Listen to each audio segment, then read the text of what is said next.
Look at this satellite image. The landscape is almost entirely red and gray. Scorched ground, burned slopes, the color of an active wildfire moving through the American West. But there is one thin strip of green cutting straight through it, following a creek. Nobody built that firebreak. No aircraft dropped retardant there. The fire was active when the satellite passed. That strip was already green. Scientists tried to explain it. Topography did not account for it. Soil type did not either. They traced it upstream to beaver dams. These animals had been removed from western rivers for over a century, and the West had been getting drier and more flammable every year since. Emily Fairfax was not looking for a fire story. She is an eco-hydrologist, a scientist who studies how water moves through living landscapes. In 2020, she was doing something fairly specific. She was comparing satellite vegetation data along stream corridors with documented beaver presence against corridors without beavers, trying to measure how much difference beavers actually made to late summer drought resilience. It was careful, methodical work. Beavers hold water. That was the premise. She wanted to know how much water they held and what the landscape around them looked like when everything else was drying out. She was using NDVI imagery, a satellite measurement of plant health, essentially a way of seeing green from space. Actively healthy vegetation shows up bright. Stressed or burned vegetation goes dark. Fairfax was looking at maps of green, how much, where, and whether it tracked with beaver presence along each stream. And when she started overlaying those vegetation maps against wildfire perimeter data, something appeared that she had not been looking for. The creek corridors with beaver activity were not just greener during summer drought. They were still green when fire came through. She had not been studying fire. She had not asked fire questions. But the data did not care what questions she was asking. The pattern was there. Green strips holding their color through active fire events while the surrounding landscape turned gray and red. And the pattern was not a fluke in one fire on one creek. Fire after fire. State after state, beaver corridors staying green while everything around them burned. That is what a real discovery looks like. Not an announcement, not a moment of inspiration. A map that does not look the way it should, noticed by someone careful enough to take it seriously and check it twice. She had not gone looking for a fire story. The fire story found her in a water map. Now consider what she was looking at in terms of scale. The United States spends billions of dollars annually on wildfire suppression. Air tankers, heavy helicopters, hotshot crews cutting lines across mountains, chemical retardant drops over active fire fronts, prescribed burns designed to remove fuel before fire season arrives, mechanical thinning operations in fire-prone forests. This is a massive, expensive, sophisticated system built and continuously funded over decades specifically to control wildfire.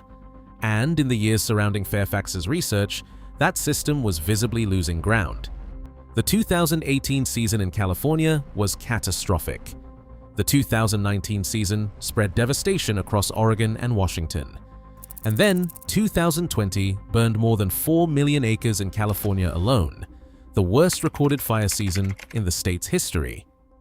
The suppression apparatus of the American West was better resourced, better equipped, and more capable than at any previous point. The fires were still growing. Against that, a few small dams built by a rodent. A rodent against a 4 million acre fire season. What exactly is happening in that green corridor? To answer that, you have to go back roughly 2 centuries, not for a history lesson, for a piece of infrastructure that disappeared so long ago that people stopped noticing it was gone. Before the commercial fur trade systematically collapsed beaver populations across North America through the 1600s, the 1700s, and deep into the 1800s, the American West was a different kind of place at the water level. Some ecologists have estimated that the continent may once have supported somewhere in the range of tens to hundreds of millions of beavers, though historical numbers are difficult to establish with precision.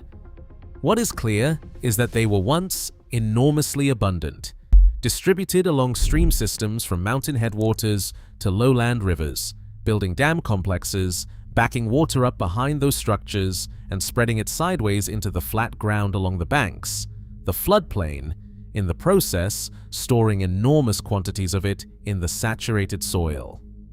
A beaver dam does something simple and profound.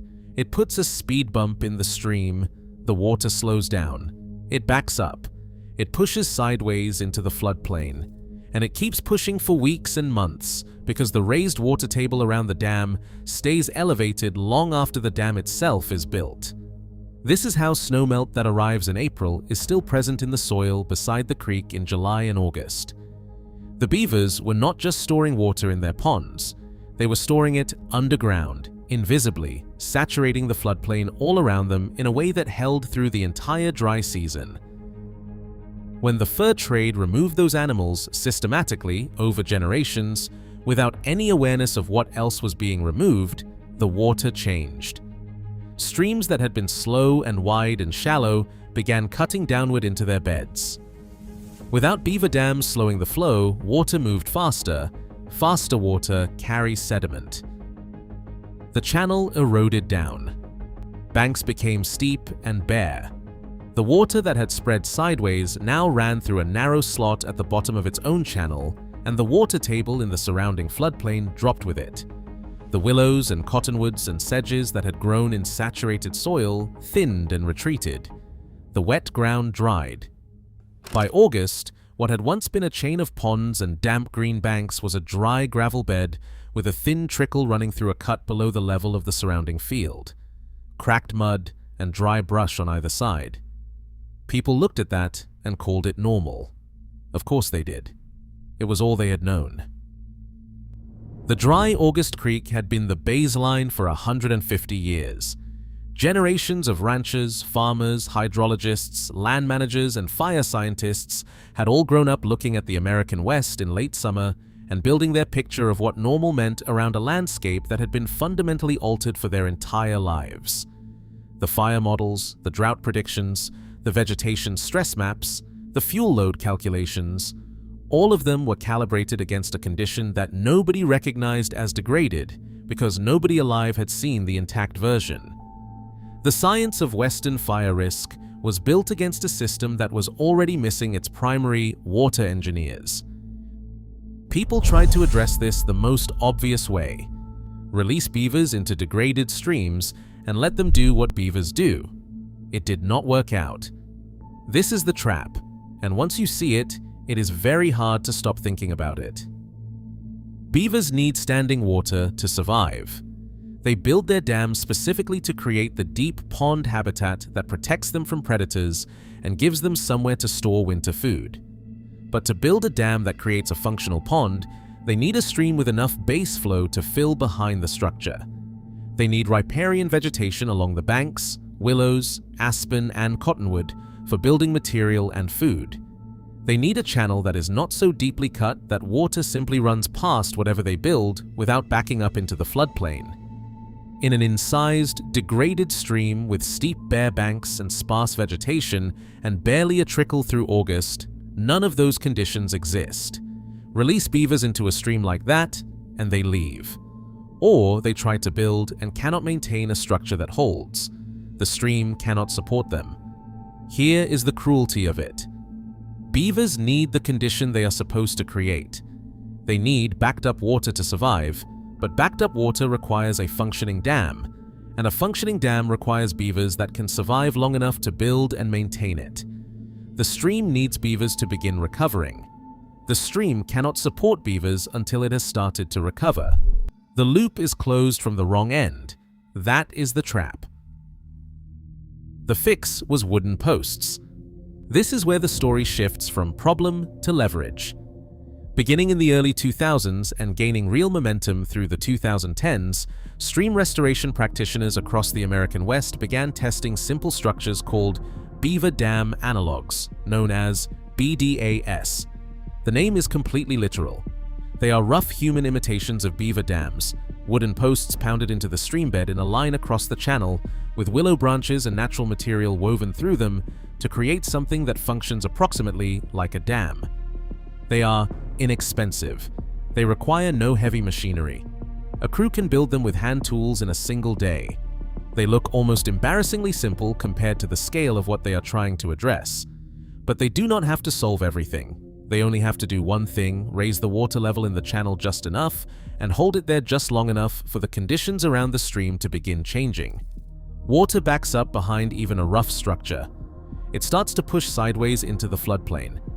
The bank soil begins to saturate. Willow roots reach moisture they had not touched in years and respond. Vegetation thickens. The corridor becomes wetter.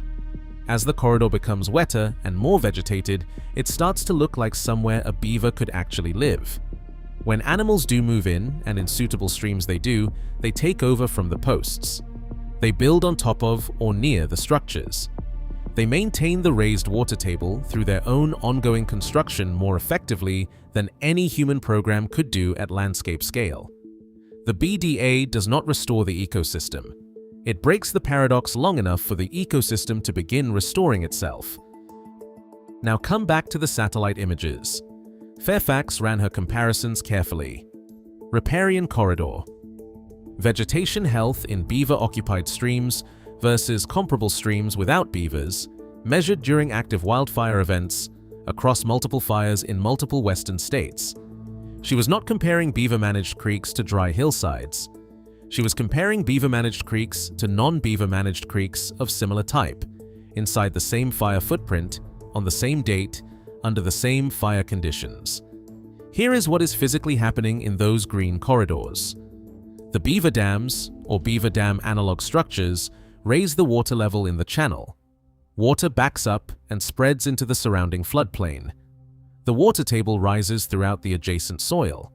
That elevated water table sustains dense, tall, moisture-rich vegetation through the dry season, willows and sedges and grasses that stay actively green while the hillsides above them go brown and brittle. By August, the beaver corridor is biologically different from the landscape around it. Not slightly different. The moisture content in the soil and plants is high enough that when fire reaches the edge of that corridor, fire behavior changes. Flames lower, they slow, they cool. Green vegetation does not carry fire the way dry shrubs do. The fire front often moves around the corridor or passes through it with far less severity than through the surrounding burned landscape. And afterward, the wet soil and surviving plant community become the point from which recovery begins. Fairfax's published data showed that riparian zones with active beaver activity experienced roughly 3 times less fire severity compared to similar zones without beavers across the multiple fire events in her dataset. 3 times. You might push back here. Isn't a creek bed naturally wetter than a hillside? Of course, riparian areas would burn less severely, that is just hydrology. But that is not what the comparison shows. It is Beaver Creek versus non-Beaver Creek. Same fire, same watershed, same day. The non-beaver riparian corridor, without the water management infrastructure to keep the floodplain saturated into late summer, had dried out enough to carry fire. The beaver riparian corridor had not. The beavers were not fighting fire. They were removing the fuel condition that allows fire to spread. Fairfax published the paper in Ecological Applications in 2020. She named it Smokey the Beaver. Sit with that title for a moment. Smokey Bear is the central symbol of American fire prevention culture, the mascot of the entire suppression model. The image on the poster that says, "Only you can prevent forest fires." Naming a peer-reviewed scientific paper in one of ecology's leading journals, Smokey the Beaver, is not casual. It is an argument in 4 words. The animal. Your entire fire prevention culture never mentioned was providing fire prevention services in Western landscapes all along. A scientist does not name a paper that way unless she is confident in the data and willing to stand behind what the name implies. This was 2020. The worst fire season California had on record. Into that season came a paper published in a major scientific journal named Smokey the Beaver. After the paper appeared, the conversation around fire management and riparian restoration began to shift in ways that would not have happened if the research had stayed in the hydrology corner. Fire managers who had thought of beavers as a water problem, something relevant to drought and stream ecology but not fire, began paying attention to what riparian restoration might mean for landscape fire resilience. Conservation practitioners already working on beaver dam analog projects found new conversations opening with agencies and landowners who might not have cared about stream hydrology but did care about fire losses. The connection Fairfax had found accidentally while looking at drought data was becoming part of how people talked about what a healthy western stream corridor can actually do. The fire management community had spent decades focused almost entirely on fire behavior after ignition, how it moves, what it consumes, and how to slow or stop it. The question of why the western landscape was dry enough to sustain such intense fire was not, in the traditional framing, a fire question. It was a water question. Fairfax's research showed those had always been the same question. And then the story got stranger. Wildlife researchers and field observers working in and around burned landscapes had been noticing something for years, though it had never been systematically connected to the beaver question until the fire hydrology work drew attention to what was happening in riparian corridors during fire events. In drainages with functional beaver complexes, during active wildfires, camera traps and on-the-ground observers documented wildlife moving toward the W-et corridors as fire approached: deer, elk, small mammals, songbirds. These were animals with the mobility to flee burning areas, and many of them were moving toward the water and the green rather than simply running. They were sheltering in the beaver complexes, the standing ponds, the dense vegetation, the high humidity in the saturated corridor. In a landscape on fire, those conditions were not just resisting burning. They were protecting the life inside them. The same infrastructure that protected the corridor from fire was also sheltering the animals that used it for cover. A beaver pond in August is not only a fire-resistant strip of landscape. In a fire, it is a refuge. When the flames pass and the surrounding hills are black and stripped and silent, those wet corridors are the recovery nuclei from which the broader landscape begins to replenish itself. Seeds disperse from surviving plant communities into the burned areas around them. Animals that sheltered in the corridor expand back into the recovering landscape. The beaver complex does not only protect itself from burning, it carries the biological memory of the pre-fire ecosystem through the event and releases it afterward. Now for the honest part. Beavers cannot stop a wildfire. Their effect is physically specific to the riparian zone, the corridor along and immediately beside the stream, and nothing above it. Crown fires driven by high winds can and do overwhelm a wet corridor. Large fires cross drainage systems where beavers are present. The protection is documented and real, but it has edges, and those edges matter. Establishing this protection also requires conditions that many degraded western streams no longer have. Suitable gradient for dam building. Enough base flow through summer. Existing or recoverable riparian vegetation. Channel geometry that allows a dam to function and water to spread. Beaver dam. Analog programs can help restore some of these conditions in some streams, but the process takes time, and there are streams too deeply altered, too incised, too flashy, too far from any remaining riparian plant community to respond quickly or fully. This does not scale uniformly across the entire West. But here is the thing about those limits.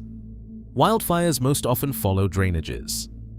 Fire moves through valleys, along creek corridors, through the landscape seams that riparian vegetation defines.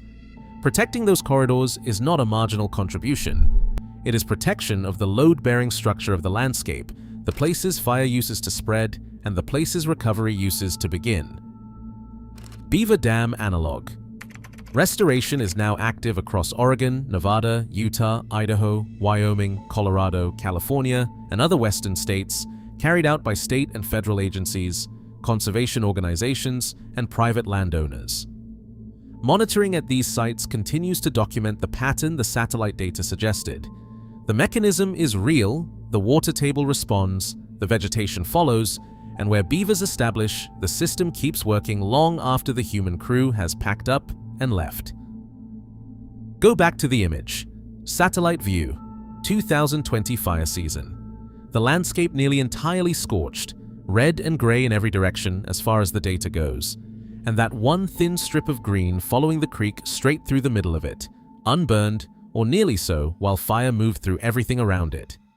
No agency designed that firebreak, no aircraft held that line, no crew cleared that corridor. A series of small dams built by animals that most Western land managers had been treating for generations as a nuisance, blocking culverts, flooding access roads, backing water onto private land, something to trap or relocate, held the water high enough and long enough and wet enough to protect a strip of living landscape from burning, while billions of dollars of suppression infrastructure fought the fire on the hillsides above it.